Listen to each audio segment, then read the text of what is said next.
उन्होंने मेरी private party comment की, जुलाब सी शक्ल के। फिर उन्होंने मेरी प्राइवेट पार्टी कमेंट की, अबे साले गांडू, तू भी इसी दुनिया का माधरचोद तू भी है। फिर उन्होंने मेरी प्राइवेट पार्टी कमेंट की, जुलाब सी शक्ल के। चश्मा लगाता है ना जब तू, ऐसा लगता है जैसे किसी पैरासीटामोल की गोली ने चश्मा लगा लिया हो। फिर उन्होंने मेरी प्राइवेट पार्टी कमेंट की, चल तेरी गांड मारते हैं। फिर उन्होंने मेरी प्राइवेट पार्टी कमेंट की, आ तेरे झाट का मुंडन करें हम यूट्यूब पे, आ जा। फिर उन्होंने मेरी प्राइवेट पार्टी कमेंट। अबे क्या चला रखा है इसे, बच गया।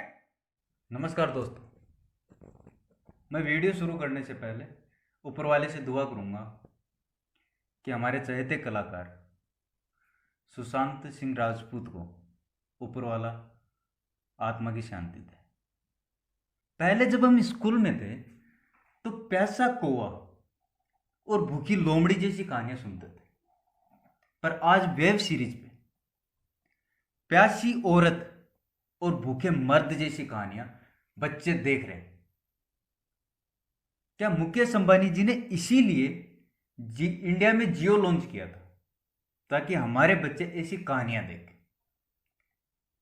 और अपना देश इस तरह की प्रगति पे आगे बढ़े। हम लोग थे इसी लायक कि एक महीने का 400 रुपए में 1 GB डेटा मिले और हम अपने व्हाट्सएप मैसेजेस देख के उसे वापस बंद करते, क्योंकि हमें तो पूरे महीने चलाना था ना। आज वही 1 GB हमें एक दिन के लिए मिल जाता है, तो बर्दाश्त कहां होगा हमें। दोस्तों, आज मैं आपको लेके जाने वाला हूं उस चूतियों की महानगरी में, जहां एक से एक चूतिए भरे पड़े। यहां चूतियों की कोई कमी नहीं। इनका बस चले तो हिंदुस्तान को पाकिस्तान को बेच सकते हैं, और हिंदुस्तान की आर्मी को गाली देना इनका जन्मसिद्ध अधिकार बन चुका है। ये एक मौका नहीं छोड़ते हिंदुस्तान की बुराई करने का, भले चाहे ये हिंदुस्तान की खाते हो। बस एक ड्रामा चाहिए, और ये हिंदुस्तानी भाव लेके बैठ गया, ये तूने गलत किया, ये तूने गलत किया। अच्छा, इस बात की क्या गारंटी है? आर्मी के सारे ऑफिसर जब बाहर रहते हैं तो उनकी वाइफ किसी के साथ भी रिलेशनशिप नहीं बनाती। नहीं है ये गारंटी, नहीं है ये गारंटी। आज इस बात पे सारी लड़कियां और औरतें उठ पड़ी हैं, लेकिन गारंटी नहीं है।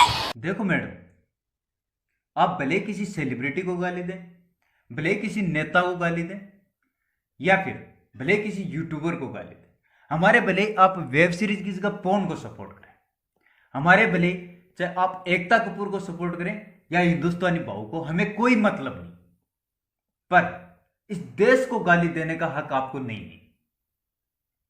आप कौन से हक से इस देश को गाली दे रहे हैं? यह देश हमारी मां है, तो आप हमारी मां को गाली देंगे? यह हक आपको किसने दिया?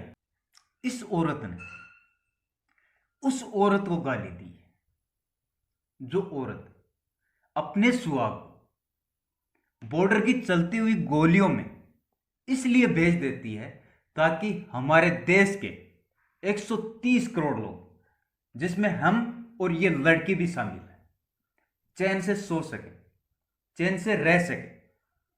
पर नहीं, इसको तो गालियां देनी है उसी औरत को। दोस्तों, मेरा मानना है कि इंसान का सबसे पहला स्कूल उसका घर होता है, और सबसे पहली टीचर उसकी मां होती है।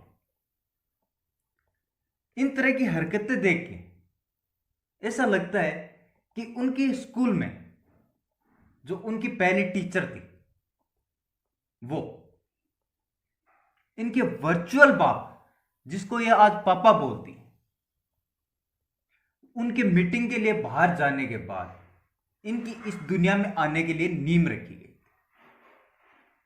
और ये उन आवाजों को सुन सुन के बड़े हुए हैं जो वो टीचर अकेले में इनके पापा के पीछे से वो क्लासें लगाती थी, जैसे ई ऊ ए आ। इन लोगों में बहुत संस्कार है, इन लोगों में ये संस्कार कूट कूट के भरे हुए। जो भी हिंदुस्तानी भाव हो, कैरी मिनाटी हो, आशीष चंचलानी हो, तन्मय भट्ट हो, कोई हो वीडियो डिलीट हो गई हो तो इन लोगों की बात कर रही। जब तक तूने अपने फोन का सेल्फी कैमरा पकड़ना नहीं सीखा था, तब इन लोगों की 10 मिलियन तक की फॉलोअर्स थी। इन लोगों को फेमस होना है। अबे फेमस तो तुझे होना है, जो हर उड़ता तीर ले रही, भले चाहे देश में छोटी से छोटी बात हो, बड़ी से बड़ी बात हो, तुझे उड़ता लेना जरूरी है। क्यों? तू फेमस होना चाहती। फेमस हो, तरीके से हो। किसी देश को गाली देने से, या फिर किसी को दे तुम, पर किसी देश को गाली देना सरासर गलत है। एक बात और है, इन सब के लिए सिर्फ यही लोग जिम्मेदार नहीं है, कुछ हद तक अपने देश की सरकार और प्रशासन भी जिम्मेदार है। क्योंकि अगर इसी जगह एक लड़के ने ऐसा कहा होता तो वो अब तक जेल में होता। देश के लगभग बड़े लोग उस पर कमेंट कर रहे होते, उसके अगेंस्ट प्रोटेस्ट कर रहे होते, पर नहीं, ये तो एक लड़की है ना, इनके पास वीमेन कार्ड है ताकि इनके खिलाफ कोई आवाज ना उठा सके। गवर्नमेंट भी इन पे कोई एक्शन नहीं लेती, लड़की समझ के छोड़ दिया जाता है।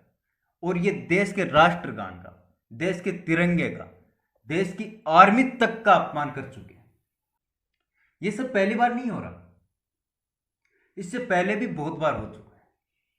बहुत सारी लड़कियां राष्ट्रगान का अपमान कर चुकी हैं, बहुत सारी लड़कियां तिरंगे का अपमान कर चुकी हैं, बहुत सारी लड़कियां आर्मी के खिलाफ बोल चुकी हैं, पर इनको कोई कुछ नहीं कहता। और इसी चीज का ये फायदा उठाते हुए रोज कुछ ना कुछ देश के अपमान में बोलते रहते हैं, और सरकार और देश की जनता सिर्फ तमाशा देखती है। दोस्तों, आखिर में मैं सिर्फ एक बात पूछना चाहता हूं, क्या सिर्फ औरत होने के नाते इनको इतना अधिकार मिल गया कि जिस राष्ट्रगान के सम्मान में हिंदुस्तान के बच्चे से लेके बूढ़ा, गरीब से लेके अमीर और बेरोजगार से लेके पीएम तक खड़े होकर सम्मान करते हैं, ये उसको गाली दे दे? क्या उस तिरंगे को गाली दे दें जिसके सामने हिंदुस्तान के 130 करोड़ लोग सर झुका के नमन करते हैं? या फिर उन आर्मी ऑफिसर्स को गाली दे दें जो अपनी रक्षा के लिए अपने सीने पे गोलियां खाते हैं? अब आपकी जिम्मेदारी बनती है, भले सरकार के कान खींचो या फिर प्रशासन को उंगली करो, पर इन लोगों का इलाज होना चाहिए। और हां, जाते जाते इतना कहूंगा कि वीडियो को शेयर कर देना ताकि ज्यादा से ज्यादा लोगों के साथ पहुंच सके। और हां, ये लाल वाला बटन देखने से नहीं दबेगा, इसको दबा के सब्सक्राइब करो। और मिलता हूं मैं अगले वीडियो में आपसे।